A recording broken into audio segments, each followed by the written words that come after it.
Let me take a moment and talk about Riverside.fm. It allows you to record studio quality audio and up to 4K video. When you need to record audio and video, Riverside.fm can do it. So if you're looking for a hero platform for all your recording needs, from podcasts to webinars to any video content, Riverside.fm. I've got a promo code for you where you'll receive a 30% discount on the first 3 months of your subscription. I'll give it to you twice. The promo code is SHIPIT. All one word, SHIPIT, and you'll pick up a 30% discount on your first 3 months of your subscription. Riverside.fm. In this Best of the Pigskin Dispatch episode of the Football History Headlines, we discuss the beginning of one legendary NFL head coach's career and the tail end of another's that are connected to December 21st, as well as many more Hall of Fame legendary stories, all coming up in just a moment. This is the Pigskin Daily History Dispatch, a podcast that covers the anniversaries of American football events throughout history on a day-to-day basis. Your host, Darren Hayes, is podcasting from America's North Shore to bring you the memories of the gridiron, one day at a time. So as we come out of the tunnel of the Sports History Network, let's take the field and go no huddle through the portal of positive gridiron history with PigskinDispatch.com. This podcast is part of the Sports History Network, your headquarters for the yesteryear of your favorite sport. You can learn more at sportshistorynetwork.com. Hello, my football friends. This is Darren Hayes of PigskinDispatch.com. Welcome once again to the Pigpen, your portal to positive football history, and to the Sports History Network, your headquarters of sports yesteryear, because we have some great history to talk about of the gridiron, and for this December 21st. But before we get to that, we want to thank you for such a great year that we've had here at Pigskin Dispatch. We've had some great things happen. We've got some great things happening in the future. This year we have covered every single day of this year, and we have had some great early pro football teams that we've covered. We've covered some great scandals. We've covered some great games and hobbies of the game of football, and so many more. We've talked to such great authors and people that just love football and football history, and we're glad that we could bring this football history to all of you who listen to us so dedicated day after day and multiple times a day in many cases. We have over 500 episodes that came out this year in the year 2021. So the pandemic did not slow down the podcasting of the Pigskin Dispatch. Also, coming up for next year, we have some new and exciting things. We're going to slow down just a little bit on the podcast here, but we have expanded our reach, and now we have the SportsJerseyDispatch.com and the Sports Jersey Dispatch podcast. So JerseyDispatch.com is our website. Sports Jersey Dispatch will be our new podcast episodes. They'll be coming out in 2022, a couple times a week. We'll still have Pigskin Dispatch podcasts also. We also have teamed up with Oz Davis, as we told you in the past. We have the great audio drama coming out. It's going to have sports history, a lot of football in it, a lot of baseball and some other sports too, boxing and wrestling. And it is called Orville Mulligan Sports, placed in the 1920s from the eyes of a fictional sports writer, but meeting many great people and athletes of the day in game of sports, and going to have some very historic and meaningful ties to sports history and going to some of these events. So we'll look at through the eyes of a young sports reporter, and we think you'll enjoy that too. So look forward to that. OrvilleMulligan.com, and the title of the podcast is Orville Mulligan Sports Writer. Make sure you also check that out on your favorite podcast provider or on OrvilleMulligan.com or SportsHistoryNetwork.com. Now let's get to your football history headlines. And we're going to start off on the December 21st football history headlines. In 1941 at Wrigley Field in Chicago, the 1941 NFL Championship game took place. The New York Football Giants were challenging the defending champs, the Bears of Chicago. The game wasn't pretty much a one-sided game, as the Monsters of the Midway dominated their visitors from the Big Apple, as reported on Golden Rankings website.com. And you can find a link to that on our website, PigskinDispatch.com, for this December 21st article. In an interesting side note, Bears kicker Ray McClain made the last NFL drop kick for an extra point per ESPN Classic. The story goes that Bears were dominating the New York Football Giants in this late season game, of up 30-9 late in the game. New York coughed the ball up, and Bears' Ken Cavanaugh picked it up and raced 42 yards for another Chicago score. Whether it was to humiliate the Giants further or just the entertainment value of the whole thing, McLean attempted an archaic method of kicking for points that had not been used in quite a while. The kick was up and good, and the Bears celebrated the 37-9 title victory to become the first repeat champions in NFL history and garner their 5th championship for the storied franchise. December 21st, 1948, at Philadelphia's Bellevue Stratford Hotel.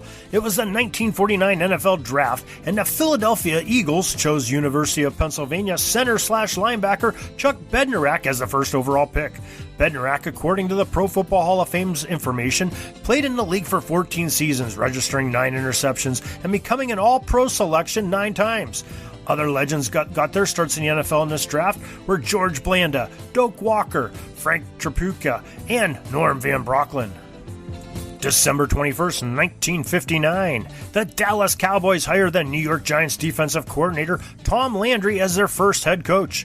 Landry stayed on as Dallas headman until 1988 season. The Dallas News website has a fascinating story on how former Cowboys owner Tex Schramm chose Landry to guide his team.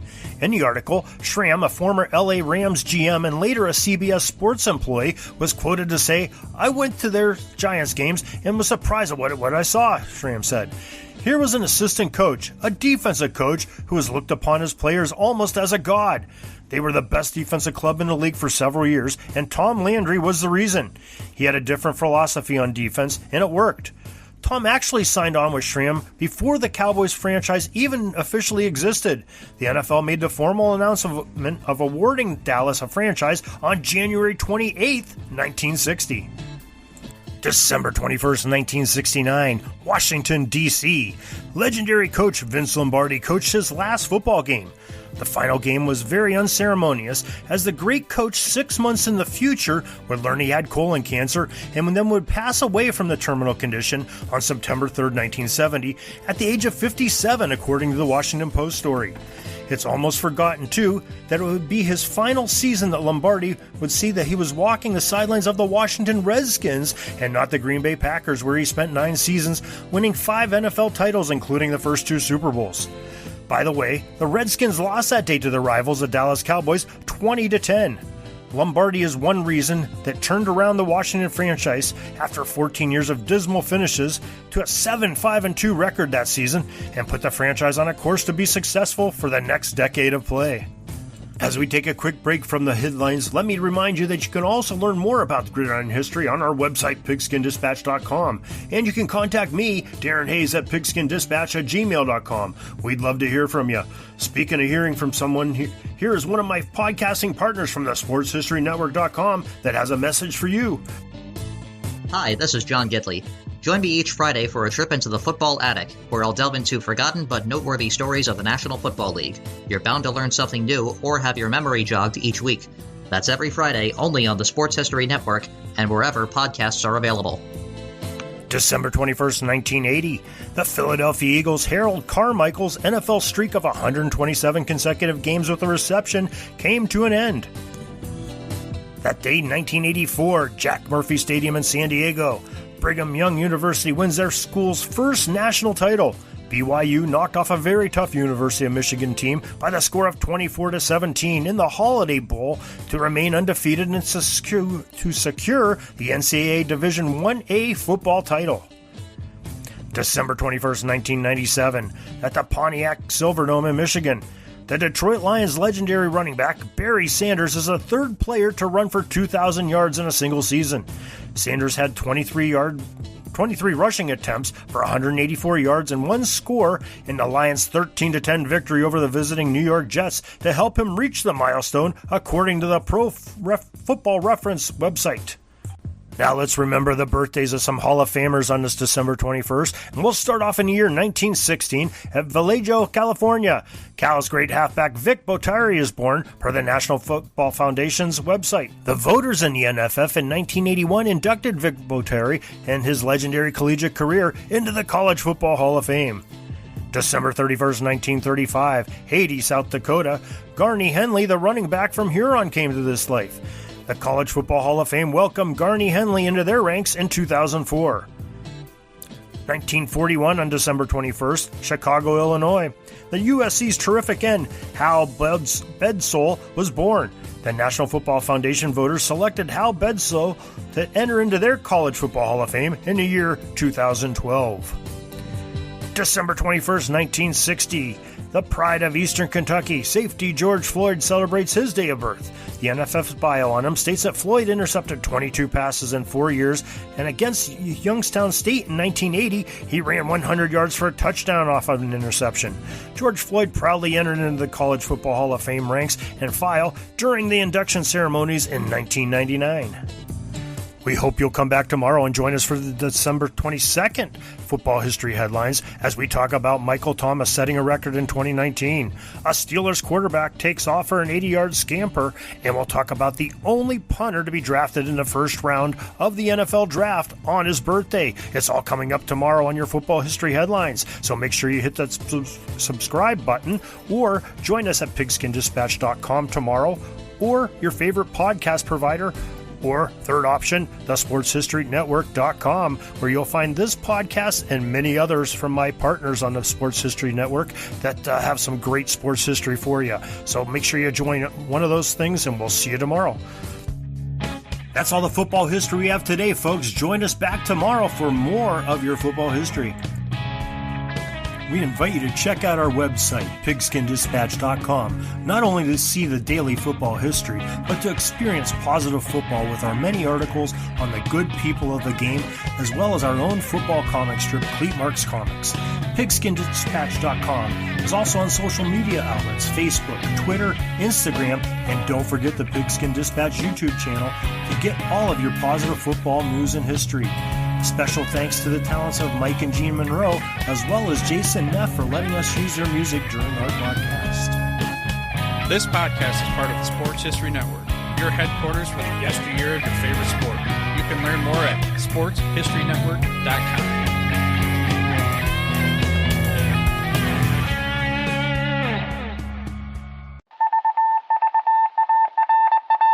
It was just another ordinary day in the offices of the Pittsburgh Guardian newspaper circa 1924. But for Marla Delft, assistant editor, everything was about to change. For she was about to discover the awesome attractiveness of Row 1 brand retro sports paraphernalia items thanks to Orville Mulligan, sports writer. And there it is. Wow, Orville, that's really the bee's knees. Isn't it just? A poster-sized replica of the actual 1909 World Series program cover. I can see that. But where did you get it? And where'd you get it framed? I ordered it from the Row 1 website, where over 6,000 items of sports memorabilia from the 1880s to the 1990s are available for reproduction, in multiple sizes and in several different materials, with over a dozen styles of frame to choose from for prints like this. Well, I'm sure Mr. Delft would love to put up more of these in the office. But I'm equally as sure they're beyond this newspaper's budget. Not at all, my dear Marla. See for yourself. Go to sportshistorynetwork.com/row1. sportshistorynetwork.com/row1. Oh my, these are good prices. Oh, and look at this stuff. Oklahoma-Nebraska football, college basketball art, Michael Jordan items. And so retro it was that sports Marla Delft advertisement discovered the flowers. splendiferous magic of Row 1 sports memorabilia, arts, and prints. You can too by visiting sportshistorynetwork.com/row1. That's ROW1 today for access to the full Row 1 catalog of gallery prints and gifts like t-shirts, long-sleeve shirts, telephone cases, coffee mugs, blankets, pillows, towels, and even shower curtains. Act today for 15% discount off all prints with coupon code SHN15 and 20% off all other items with coupon code SHN20 at checkout. And keep your dial locked to the Sports History Network for the exciting chronicles of the 1920 sports world in Orville Mulligan, sports writer. Coming soon. Are you having a hard time figuring out what to get Dad for Father's Day? You should check out Row 1 Brand's Vintage Pictorum Gallery. They have America's best sports art. With over 7,200 historic sports prints, you're assured to find something unique for Dad this Father's Day. Instead of a boring old tie, get him a historic baseball photo taken by Henry High Sandom. at the historic Polo Grounds Stadium in New York City during the 1894 Temple Cup. Or, if he's an NFL buff, check out the 1963 vintage NFL poster. These are so good looking that you'll be amazed how they turn out. Shop now at sportshistorynetwork.com/row1 and save 15% off your order.